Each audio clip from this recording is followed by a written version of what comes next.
You all are singing really well. I'm proud of you. You know, as most of us do when we know we're going to be speaking, we ask Spirit for inspiration. What do they want to talk about? I can only tell you that I kept getting bits and pieces, and I have no idea if or how it all fits together. Again, if I had gotten a little more sleep last night, that may have helped. But you know, our world is really having a time right now, isn't it? With all the arguing and fussing and fighting and weather. And every now and then you can't help but kind of fall into that little puddle of depression. It's easy to do sometimes. But you know, that old saying, someone else is always having it harder. Boy, is that true. I've had a couple of calls this week that have just put me in a tailspin, because one is someone who has no understanding of our wonderful religion, and it was very fear motivated. And so I'd like to address that first. I do occasionally get questions, usually with a little bit of humor, saying, you know, man, what did I do to deserve this? And then I do get calls from complete strangers frequently who will say, why is God punishing us? Well, the first question, what did I do to deserve this? Not necessarily anything you did. It's life. And when I was expecting my son, a pediatrician came and spoke to the prenatal group. And he said, you know, there will be years when your baby will be all roses. Just wonderful.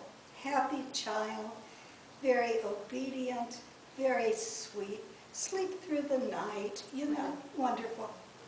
Then there will be some years, not so much. But he said, what would the roses be without the thorns? The thorns protect the roses, and the thorns have their purpose as well. I tried to remember that when he reached the terrible twos. I really tried to remember that when he reached the terrible teens. A little more thorns for a little more years then. But when I looked back and remembered my teenage years, oh my goodness, he was just like his mother. And I told him that one time in a fit of anger, because his father and I did divorce. And when he was 14 or 15, and certainly taller, I was so angry. I was so angry. And I grabbed his shirt, and I was shaking. I was so mad. And I said, I can't stand your behavior. You make me so angry. You're just like your mother. And of course, he was all tensed up because he thought I was going to say his father. And we both laughed. And I said, honey, the things that aggravate me most in you are the things I see in myself. And it's unfortunate that we sometimes do that. Thankfully, we got through that trying time, and he found that Mom was not at all afraid to talk about her failures, her challenges in life. So back to the question, why is God punishing us? God isn't punishing us. God isn't punishing us God created us. God created every living thing on this planet. And who knows what else is out and beyond. But we were given everything we need. We were given pure water. We were given good earth. We were given good weather. We were given a brain to learn how to adapt and make the most of all of these gifts we were given. I don't think God messed anything up. I think humanity did. We have polluted waters. We have polluted the air. We've polluted the ground. So God isn't punishing us. If anything, we're punishing ourselves.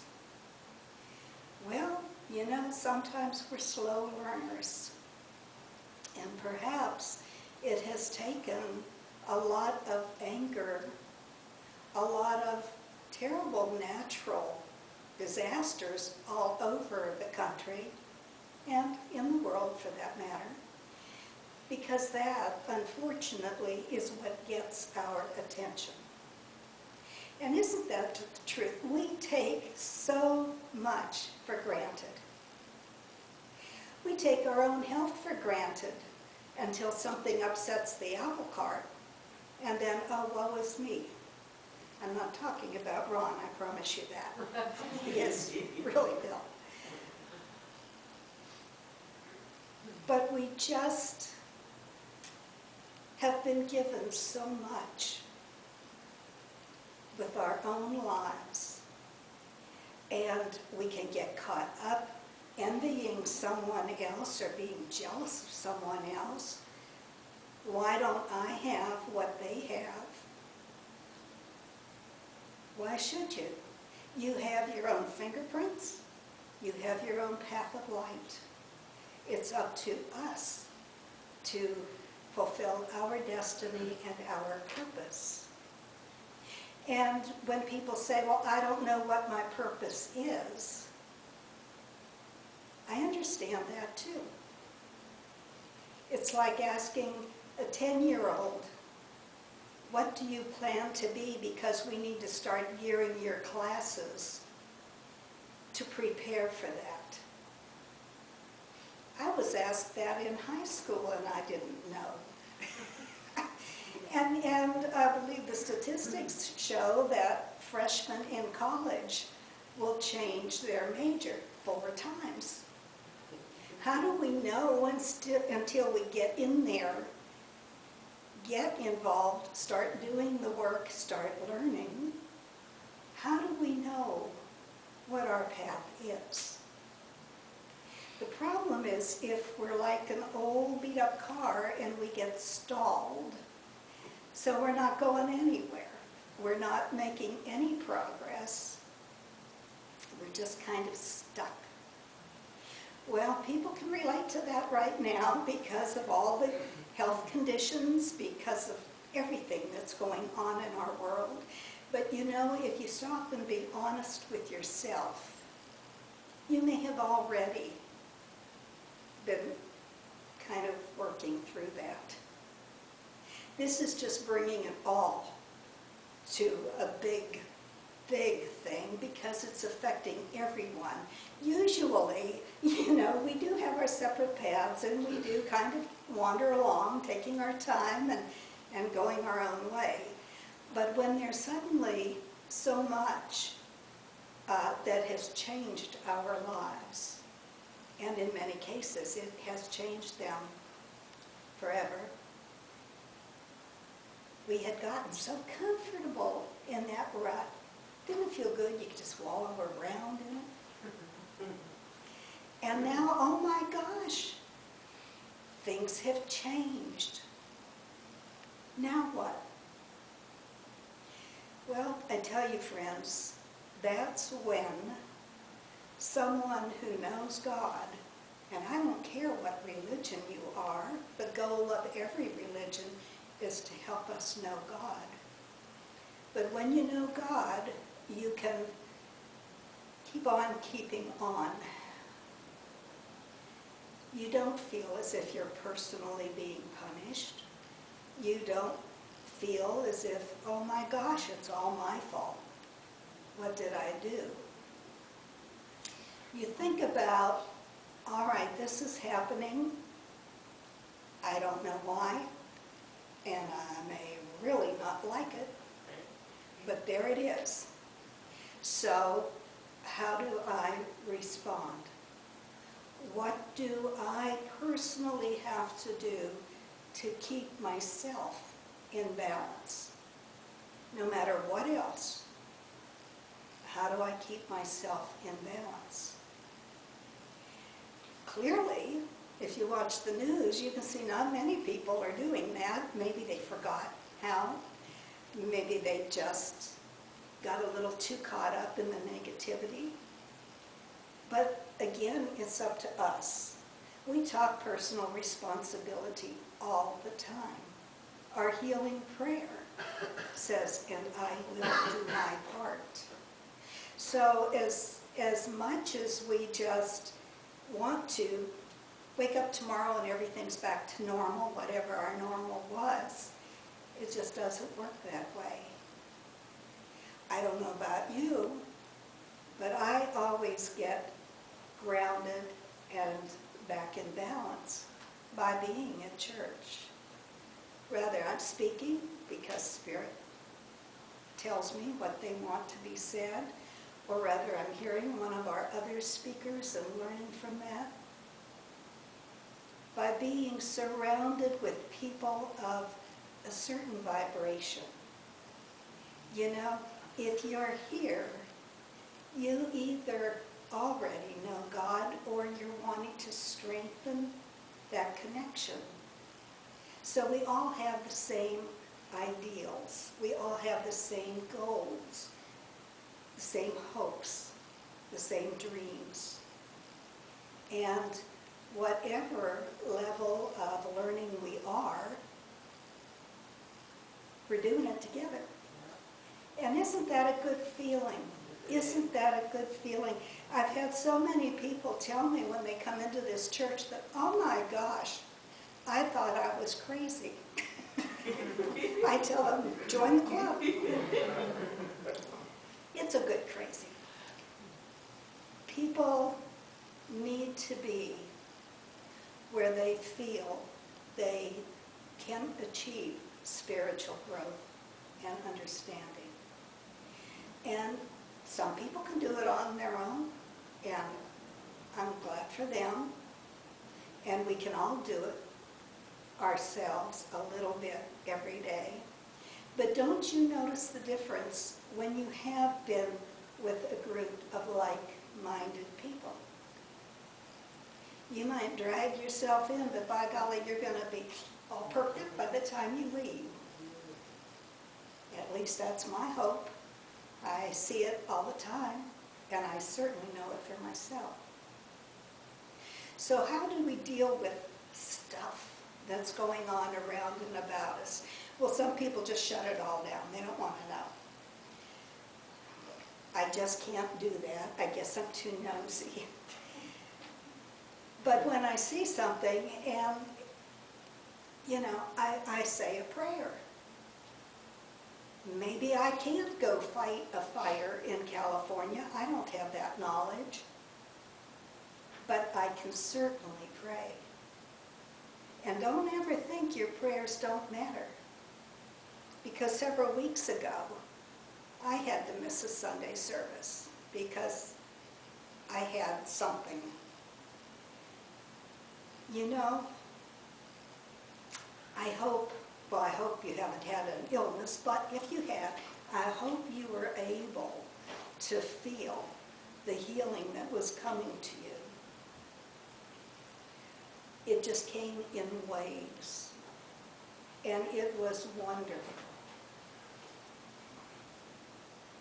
You have to allow yourself to be still, to rest, to be open to the beautiful energy, the healing light and love that comes to you. It's pretty hard for Spirit to get our attention when we just put everything else first. One of our pioneers, Andrew Jackson Davis, the story varies. Sometimes they say he was sleeping, some people say he was meditating, did receive something from the world of spirit.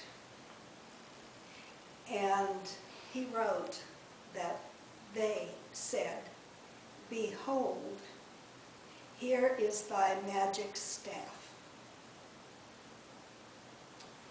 Take it, try it,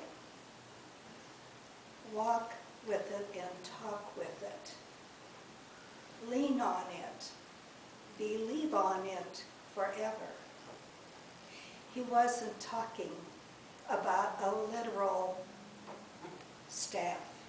He was talking about these wonderful words, "Under all circumstances, keep an even mind."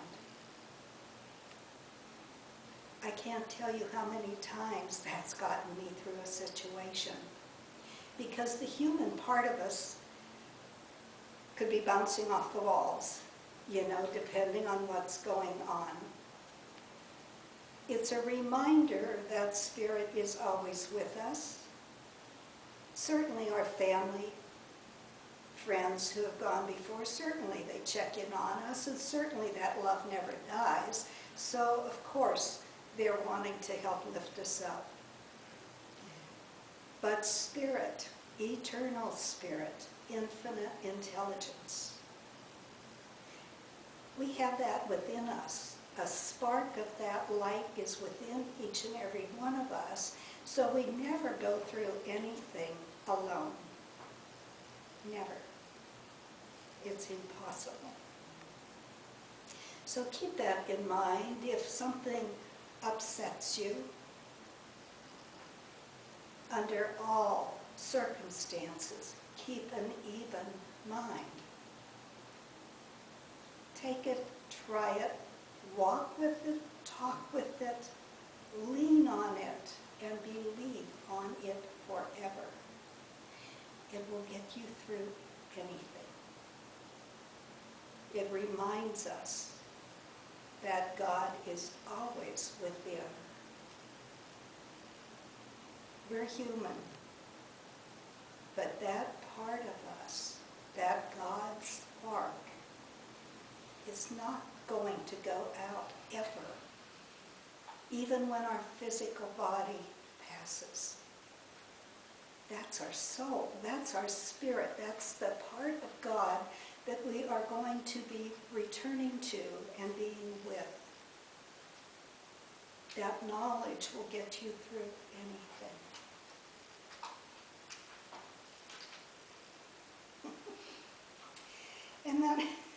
And then I got all kinds of little smart aleck remarks, because Spirit can do that too, you know. Dreams won't come true until you wake up. We can't just stay in La La Land forever. I have some interesting guides. Even if you are on the right track, you will be run over if you just sit there.